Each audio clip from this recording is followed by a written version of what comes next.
Good morning dear friends, मैं doctor Mahendra Sarang और स्वागत है हमारे YouTube channel English literature academy पे। आज हम एमए प्रीवियस के बारे में चर्चा करेंगे। एमए प्रीवियस में 4 पेपर होते हैं आपके, फर्स्ट, सेकंड, थर्ड और फोर्थ। उसका सेकंड पेपर के बारे में हम आज डिस्कस करने जा रहे हैं कि 2023 के लिए सेकंड पेपर के लिए कौन सा एक्ट सबसे महत्वपूर्ण है। तो मैं आपको बता दूं, पेपर सेकंड में आपके जो सेक्शन ए है उसमें 3 ड्रामाज हैं, 2 शेक्सपियर के हैं, टेम्पेस्ट और किंग लियर, और एक है डॉक्टर फस्टस मार्लो का। और सेक्शन बी में आपके फ्रांसिस बेकन के ऐसे हैं और जॉन डन की पोइट्री है, सारी रोमांटिक पोइट्री है।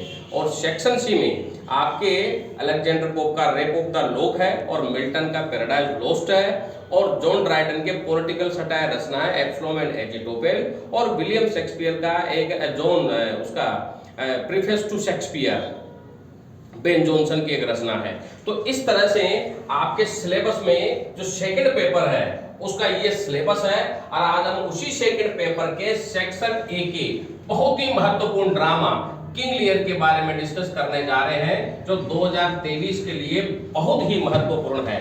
तो जितने भी एमए प्रीवियस के विद्यार्थी हैं, चाहे वो राजस्थान यूनिवर्सिटी से हो, चाहे वो कोटा यूनिवर्सिटी से हो, चाहे वो महाराजा गंगा सिंह यूनिवर्सिटी से हो, चाहे वो मत्स्य से हो, चाहे वो पंडित दीनदयाल यूनिवर्सिटी से हो, विशेष रूप से इसको ध्यान दें और विशेष रूप से इसको समझें, क्योंकि आपके एग्जाम के लिए बहुत फायदेमंद होने वाला है।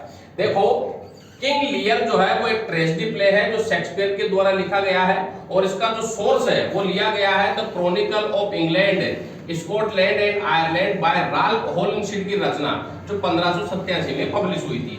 और इस किंग लियर की जो डेट है ये कंफर्म नहीं है, 1603 से 1606 के बीच में इसको पब्लिश किया गया। अब ये जो ड्रामा है इसके 2 प्लॉट में ड्रामा चलता है, ये 2 प्लॉट में बटा हुआ ड्रामा है। पहला जो प्लॉट है वो किंग लियर का है, दूसरा जो है वो अर्ल ऑफ ग्लाउस्टर का है। किंग लियर इंग्लैंड का राजा रहता है, इसका जो ट्रेजिक हीरो है उसके रूप में इसको जाना जाता है, लियर को। इस ड्रामा का मुख्य कैरेक्टर है किंग लियर। अब इस किंग लियर का एक साथी है अर्ल ऑफ कैंट, जो इसका बहुत ही फेथफुल नौकर रहता है, सर्वेंट रहता है। इसकी 3 बेटियां रहती है, बड़ी बेटी गोंद्रिल, दूसरी रीगन और तीसरी कोर्डेलिया। गोंद्रिल की शादी जो रही वो ड्यूक ऑफ अल्बेनी से हुई, और रीगन की जो शादी रही वो ड्यूक ऑफ कॉर्नवाल से रही, और कोर्डेलिया की शादी जो रही वो ड्यूक ऑफ फ्रांस से रही। ये तो किंग लियर का कैरेक्टर आ गया। दूसरा जो है वो अर्ल ऑफ ग्लाउस्टर है, इसका लीगल चाइल्ड एडगर रहता है और इलीगल चाइल्ड एडमंड रहता है। अदर कैरेक्टर में ड्यूक ऑफ बरगुंडी है, कोरन है और ओल्ड मैन है। अब कहानी कैसे शुरू होती है, अब आप कहानी समझिए। यहाँ पर किंग लियर एक मेन सेंटर कैरेक्टर है जिसके 3 बेटियां हैं। तो किंग लियर क्या थोड़ा बदमाश प्रवृत्ति का पड़ता है, थोड़ा घमंडी प्रवृत्ति का है। तो किंग लियर जो है वो अपने साथी लियर को कहता है कि मैं इसको कैंट को कहता है कि मैं अपनी तीनों बेटियों में अपनी प्रॉपर्टी बांटना चाहता हूं। लेकिन केंट इस बात से नाखुश है, लेकिन फिर भी लियर दृढ़ निश्चय कर चुका था इन बेटियों में अपनी प्रॉपर्टी बांटने का, क्योंकि उसे ऐसा लगता था कि उसकी बेटियां उससे बहुत ज्यादा प्रेम करती है।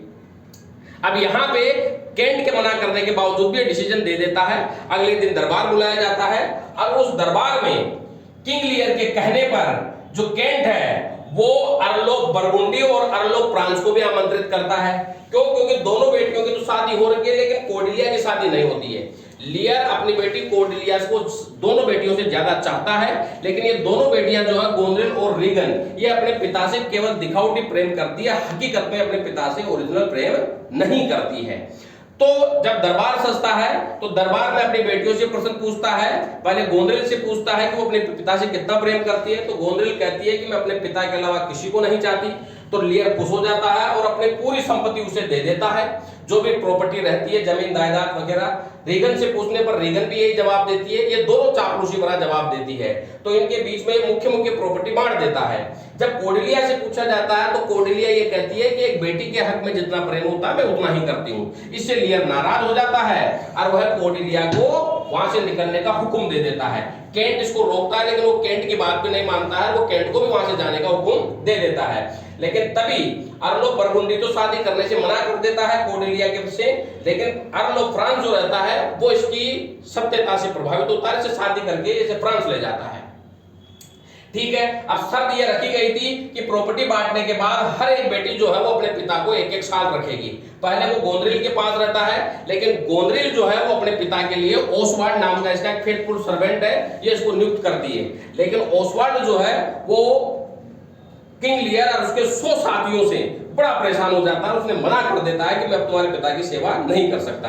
गोंदरेल जो है वो सारा हुक का पानी बंद कर देती है, जिससे लियर नाराज हो जाता है और इसकी शिकायत करने के लिए वह रीगन के पास जाता है। लेकिन तभी वहां पर अर्लो कैंट भिखारी का वेश धारण करके वापस आ जाता है, क्योंकि वो उसका लॉयल सर्वेंट रहता है। तो पहले केंट जाता है, लेकिन केंट जब वहां जाता है तो ओसवाल्ड को देख करके वह क्रोधित हो जाता है, दोनों आपस में लड़ते हैं, जिससे गोंदरेल और रीगन वहां आ जाती है और वह केंट को जेल में डाल देती है। जब 2-3 दिन तक केंट नहीं आता है तो लियर वापस जाता है इन दोनों से मिलने के लिए। तो वहां पर जब ये लियर वापस वहां दोनों के मिलने के लिए जाता है, तब गोंदरेल की शिकायत जब वो रीगन से करता है तो रीगन ये कहती है कि भाई मेरी बहन ने जो किया वो तुम्हारे साथ अच्छा किया, क्योंकि तुम इसी काबिल हो। इससे लियर बहुत दुखी हो जाता है और वह बहुत निराश हो जाता है। और ये दोनों बेटियां जो है वो किसी न किसी तरीके से लियर को पकड़ के मारना चाहती थी, लेकिन केंट उसे बचा के लेकर के आ जाता है और डोवर की पहाड़ियों पे ले जाता है। अब दूसरा प्लॉट शुरू होता है ग्लाउस्टर का, एडगर एडमंड का। ग्लाउस्टर जो है वो लियर का ही साथी है और ग्लाउस्टर इन गोंदरेल और रीगन को अपने महल में आमंत्रित करता है किसी खास फंक्शन के लिए, और ये इसी के महल में रहती है।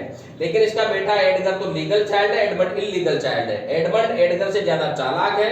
एडमंड अपने बदला लेना चाहता है और वो उत्तराधिकारी बनना चाहता है, इसीलिए वह एडगर को किसी न किसी तरह से पिताजी की नजरों में गिरा देता है और वो ये साबित कर देता है कि एडगर सिंहासन के लालच में ग्लाउस्टर को मारना चाहता है। ग्लाउस्टर एडगर को देश निकाला दे देता है। अब एडमंड पर पूरा अधिकार हो जाता है। एडमंड गोंदरेल और रीगन की मदद से ग्लाउस्टर को कैद कर देता है और उसकी आंखें फोड़ देता है, ताकि ये गोंदरेल और रीगन को भड़का भी देता है कि गोंदरेल और रीगन को ये कह के भड़काता है कि ग्लाउस्टर ने किंग लियर की मदद करी, क्योंकि गोंदरेल और रीगन किंग लियर को पकड़ना चाहती है।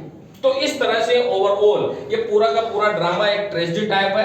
अंत में ये होता है कि गोंदरेल, रीगन और कोर्डेलिया ये सब मारी जाती है। किंग लियर मारा जाता है, एडगर के हाथों से एडमंड मारा जाता है, एडमंड के हाथों से यहाँ पे गोंदरेल सुसाइड कर लेती है। रीगन जो है वह एक जहरीला पेय पदार्थ पीने से वो मर जाती है।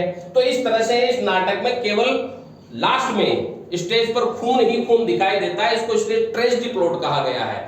और विलियम शेक्सपियर ने इस ड्रामा को बहुत अच्छे तरीके से डिफाइन किया है और इसको जो लिखने का जो जोनर है शेक्सपियर का वो ट्रेजेडी है और इस पर ट्रेजेडी को दिखाया भी है, क्योंकि किंग लियर और गोंदरेल, रीगन ये सारे के सारे ट्रेजेडी कैरेक्टर के दौरान गुजरते हैं। तो इस तरह से एमए प्रीवियस का बहुत ही अच्छा ड्रामा है और इसमें से प्रश्न आपके 101% आएगा। मैं चाहूंगा कि आप इसको लर्न करें। Thank you very much dear friends.